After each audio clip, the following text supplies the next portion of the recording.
ठीक है, पिछले स्लाइड पे हम तो पावर का सवाल करवा रहे थे, ठीक है, तो 3 सवाल पिछले टर्न पर हो गए थे। कितना आंसर उसका आया था 25, ठीक।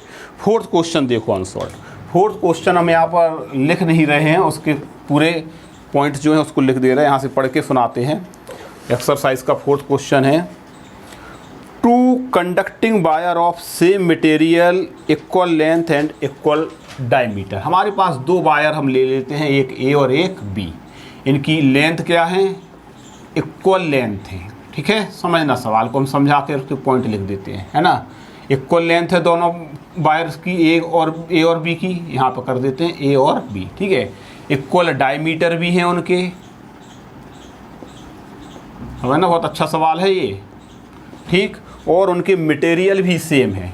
ज़रा बताओ कौन सी क्वांटिटी दोनों के लिए सेम होगी, जो मटेरियल पर डिपेंड करती हो, लेंथ पर डिपेंड करती हो, और डायमीटर मीन्स एरिया पर डिपेंड करती हो। यानी इनकी लेंथ भी सेम है, एरिया डायमीटर सेम होने से एरिया भी सेम है, और नेचर ऑफ मटेरियल भी सेम है।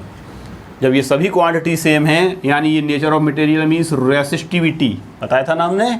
अगर मटेरियल सेम है तो रेसिस्टिविटी सेम होगी। मतलब यहाँ पर R इक्वल टू हमारे पास एक फार्मूला होता है ρL/A। क्या ये सभी चीज़ें सेम नहीं है दोनों वायरों के लिए? यानी दोनों वायरों के लिए ये सब सेम है, तो इसका मतलब क्या होगा, R इज सेम, राइट। यानी दोनों वायर का क्या सेम है, रेसिस्टेंस। इसके रेसिस्टेंस को हम R मान लें, और इस मटेरियल बीच वायर है उसका भी रेसिस्टेंस क्या हो जाएगा, R, ठीक। दे हैव इक्वल रेसिस्टेंस, मतलब वो कहता है are first connected in series. इन दोनों वायरों को हमने पहले किस में कनेक्ट किया, इन सीरीज, ठीक है। फिर आगे पूरा सवाल पढ़ दे रहे हैं। फिर वो कहता है are connected in series then in parallel to the same potential difference. वो कहता है पोटेंशियल डिफरेंस से हमने इनको पहले सीरीज में कनेक्ट किया और फिर किस में कनेक्ट करेंगे, पैरेलल। तो वो कह रहा है कि दोनों कॉम्बिनेशन में उनका हीट प्रोड्यूस का रेशियो निकालो, सीरीज और पैरेलल। यानी हीट प्रोड्यूस क्या होती है, H। हीट निकालना है इन सीरीज अपॉन हीट निकालना है इन पैरेलल, राइट, ठीक। तो देखो हीट का एक फार्मूला हमारे पास होता है ना। हम बताएं तुमको, हीट का एक फार्मूला होता है V²/R × T। ध्यान करो, एनर्जी और वर्क डन का फार्मूला होता है V²/R × T। सेम वोल्टेज से कनेक्ट हैं तो सेम वोल्टेज वाला फार्मूला दोनों के लिए लगा दो, ठीक है। तो हीट इक्वल टू ये लगेगा यहाँ पर, तो ये रेसिस्टेंस कौन सा होगा, सीरीज का, ठीक है। और अपॉन पैरेलल में क्या होगा, पैरेलल में क्या होगा, V²/R × T। वोल्टेज तो पैरेलल में भी वही है, टाइम सेम टाइम के लिए है, लेकिन यहाँ पर ये जो इक्विवेलेंट लोगे रेसिस्टेंस, वो किस में लोगे, पैरेलल का। लो कर सकते। तो ये हीट का रेशियो निकल आएगा तुम्हारा, यानी हीट, ठीक, heat in series upon heat in parallel. क्या रिलेशन बन जाएगा, देखो V² से V² कैंसिल, T से T भी कैंसिल कर सकते हैं हम। क्या बन जाएगा, resistance equivalent in parallel upon resistance equivalent in series. अब हमारा काम है क्या, रेसिस्टेंस है ना, ये series upon parallel equal to ये पैरेलल ऊपर पहुंच जाएगा और ये नीचे आ जाएगा सीरीज का, ठीक है। ये V से V कैंसिल और T से T कैंसिल, तो रेसिप्रोकल हो गया ये, ठीक है। इसको है ना। अब जरा देखो, हमारे पास 2 रेसिस्टेंस हैं, हमें उनका इक्विवेलेंट पैरेलल में निकालना है और फिर सीरीज में निकालना है। इसको हम यहाँ पर अलग से करते हैं, अलग से इनकी वैल्यूज़ को यहाँ फाइंड आउट करें। देखो, इक्वल रेसिस्टेंस क्या है, R। तो तुम्हारा सीरीज में इक्विवेलेंट रेसिस्टेंस कितना होता है, R बराबर R1 + R2। तो यहाँ पर क्या हो जाएगा, R + R = 2R। पैरेलल में कितना होगा, पैरेलल में होता है 1/R। This is in equivalent parallel, है ना। ऐसे लिख सकते हैं हम, 1 और 2 भी ले सकते हैं यहाँ पर, R1 R2 है ना। R1 सीरीज का R1 मान लें और पैरेलल का क्या मान लें, R2, तो भी हो जाएगा। 1/R + 1/R कितना हो जाएगा बोलो, 2/R। तो पैरेलल में कितना हो जाएगा रेसिस्टेंस, इक्वल टू R/2। ये वैल्यू सीरीज़ की और ये वैल्यू पैरेलल की यहाँ पर सब्स्टिट्यूट कर दें तो क्या रिलेशन होगा, so heat produce in series upon heat produce in parallel, okay. Equal to ही रेसिस्टेंस इन पैरेलल यानी R/2 and divided by 2R। Heat upon series, heat in series upon heat in parallel equal to क्या है, resistance in parallel upon resistance in series. यहाँ पे ये value resistance in parallel कितना निकला, R/2 और upon series, और series में कितना निकला 2R। ये R से R क्या होगा, कैंसिल, और 2 पहुँचेगा ऊपर तो कितना आ जाएगा 1/4, यानी what is the ratio comes 1/4।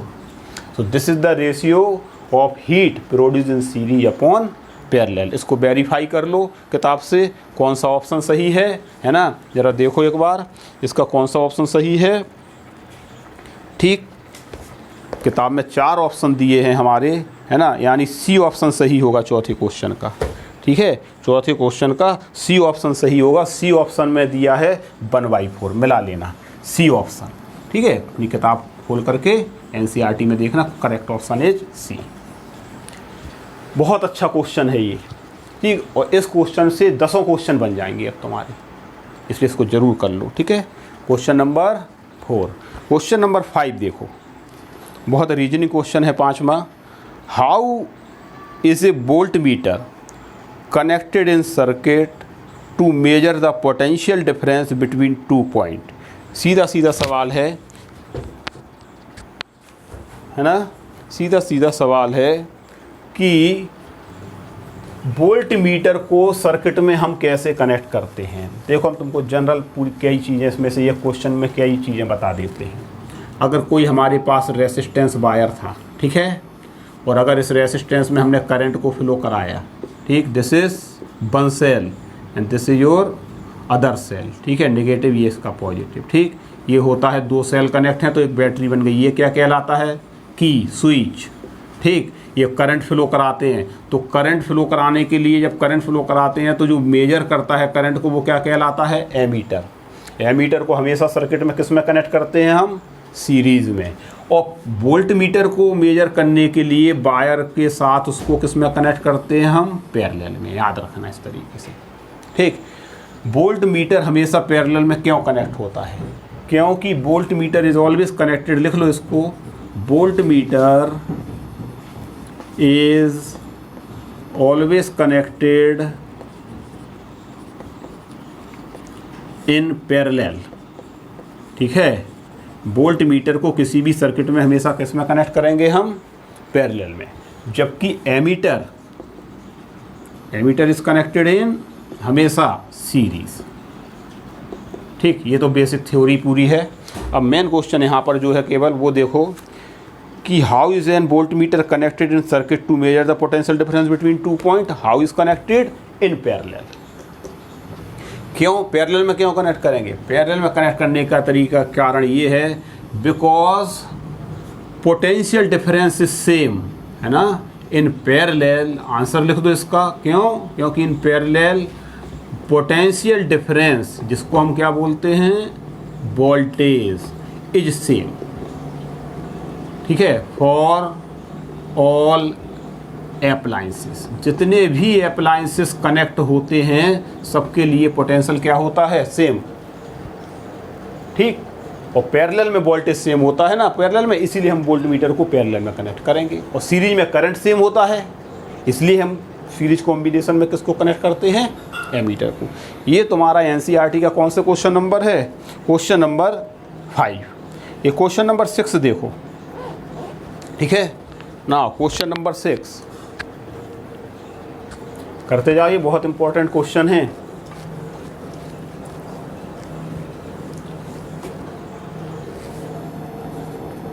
Question number 6 हम यहीं से पढ़ रहे हैं। ठीक है, उसकी वैल्यूज लिख ले रहा है, किताब तुम लोग अपने पास रख के देखना। ये कॉपर वायर हैज़ डायमीटर। ठीक है, ये कॉपर वायर है, उसका डायमीटर हमें दिया है 0.5 mm। तो वैल्यूज हम यहाँ पर लिख ले रहे हैं। ये copper wire has diameter D = 0.5 mm। mm का मतलब मिलीमीटर। ओके, आगे वो कह रहा है एंड रेसिस्टिविटी, और इस वायर की रेसिस्टिविटी जो है rho, denoted by rho. Resistivity किससे डिनोट करते हैं हम, इसको क्या पढ़ते हैं बोलो, rho. And rho = 1.6 into 10⁻⁻8 ohm into, this is the sign of ohm, into metre. ठीक है, वो कह रहा है what will be the length of this wire. हमें इस वायर की क्या निकालना है, length, and length is denoted by L question mark. जो जो वैल्यूज दी हो पहले ये सब लिखते चलें। ठीक है, of length if it's resistance 10 ओम, अगर उसका रेसिस्टेंस कितना है, और रेसिस्टेंस हमको दिया है, रेसिस्टेंस आर इक्वल टू 10 ओम। ठीक, हमें देखो देख के ही मालूम पड़ रहा होगा कि ये सवाल कैसे करेंगे। बता जरा इसमें कौन सा फार्मूला लगे। देखो यहाँ पर रेसिस्टिविटी ओम इंटू मीटर में दी है, यानी इस मिलीमीटर को पहले किस में बदल लो, मीटर में। 0.05 मल्टीप्लाइड बाय 10⁻⁻, मिलीमीटर से मीटर में कितने होते हैं, -3, डिवाइडेड बाय 1000। मिलीमीटर में 1 मीटर कितना होगा, 1 मिलीमीटर में 1/1000, यानी 10⁻³ मीटर। ये रेसिस्टिविटी हमें ओम मीटर में दी ही है, रेसिस्टेंस 10 ओम दिया ही है, लेंथ हमको निकालना है। कौन सा फार्मूला हम लगा दें, R equal to ρL/A। So L equal to क्या बन जाएगा, L equal to RA/ρ।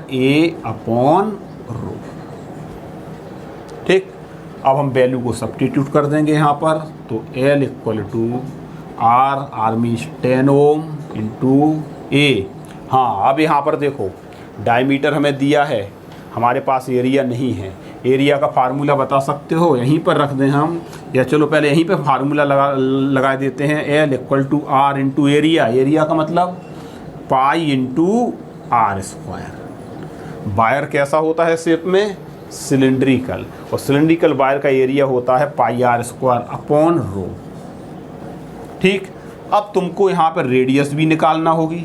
Radius के बराबर क्या करें, अभी वैल्यूज का मतलब मत रखें हम, है ना। सो R इंटू पाई, R की ये क्या है तुम्हारा डायमीटर, और रेडियस क्या होती है डायमीटर की आधी, तो ये कितना हो जाएगा, पाई इंटू d²/2, यानी चूंकि R बराबर क्या होता है, d/2 4, बोलो राइट, इस तरीके से, एंड डिवाइडेड बाय रो, यानी दिस इज योर एरिया। चाहे तो इसको हम अलग से भी निकाल सकते हैं, चाहे इधर वैल्यू रख के ऐसे। अब सभी वैल्यू को हम सब्स्टिट्यूट कर दें। सो R means 10 into 3.14 into diameter your 0.5 into 10⁻⁻3, इसका स्क्वायर डिवाइडेड बाय 4, और अपॉन में रो है ही तो इंटू रो, और इंटू रो करोगे तो कितना हो जाएगा, रो की वैल्यू 1.6 इंटू 10⁻⁻8। ठीक है, इसको सॉल्व कर करके लेंथ के लिए सभी लोग लेंथ को कैलकुलेट करना, और NCERT से आंसर मिला करके लाना कि आता है या नहीं। पहले खुद अपना आंसर निकालो, फिर वेरीफाई करना किताब के आंसर को देख करके। ठीक, ये है तुम्हारा क्वेश्चन नंबर 6। बहुत अच्छे क्वेश्चन है ये।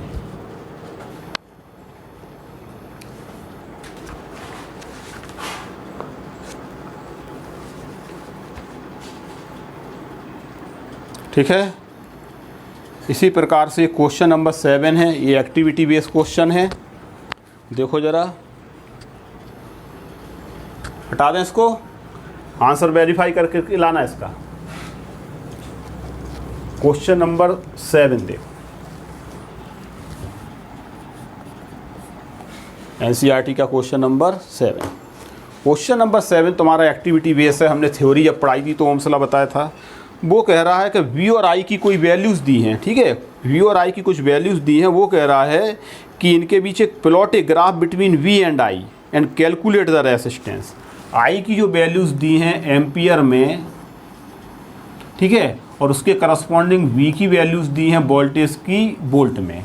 क्या वैल्यूज़ दी हम यहाँ पे लिखते हैं, 0.5 जब करंट है तब तुम्हारा ये वोल्टेज है 1.6, जब 1 हो गया करंट तब वोल्टेज अप्लाइड है 3.4।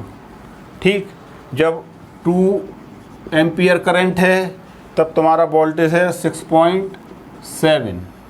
जब 3 एम्पियर करंट है 10.2 और लास्ट वैल्यू है जब 4 एम्पियर करंट है तब तुम्हारा 13.2।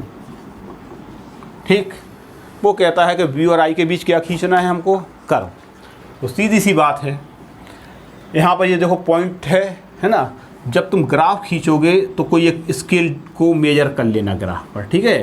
तुमको बता देते हैं, इस पर ले लेना क्या, तुम इस पर ले लेना जैसे V को, और इस पर क्या ले लोगे, I को। ठीक, सभी लोगों को देखो मेथड बता दें। इक्वल डिवीजन इक्वल टू ऐसा पार्टीशन डिवाइड करना कि ये वैल्यूज़ उसमें आ जाएं। जैसे देखो, जैसे अगर 5 डिवीजन या 10 डिवीजन इक्वल टू 0.5 तो 20 डिवीजन इक्वल टू आगे 0.5 हो जाएगा। लेकिन फिर 40 डिवीजन, फिर 40 डिवीजन और फिर 40, क्योंकि यहाँ पर गैप है 0.5 का और फिर यहाँ पर गैप है कितने का, 1 का है। तो अगर 10 equal division equal to 1 gap लेते हो तो ये इक्वल डिवीजन कितने का आएगा, 5 डिवीजन के इक्वल। तो शुरू से 5 डिवीजन इक्वल टू ये लोगे। तो जैसे यहाँ पे ये आएगा 0 से यहाँ पर 0.5, तो आगे आएगा तुम्हारा 1 2 3 एंड और आगे ले जाओ थोड़ा सा, है ना। हम केवल स्टैंडर्ड ग्राफ बना रहे हैं, तुमको ये स्केल पर मेजर करके बनाना है ग्राफ पर।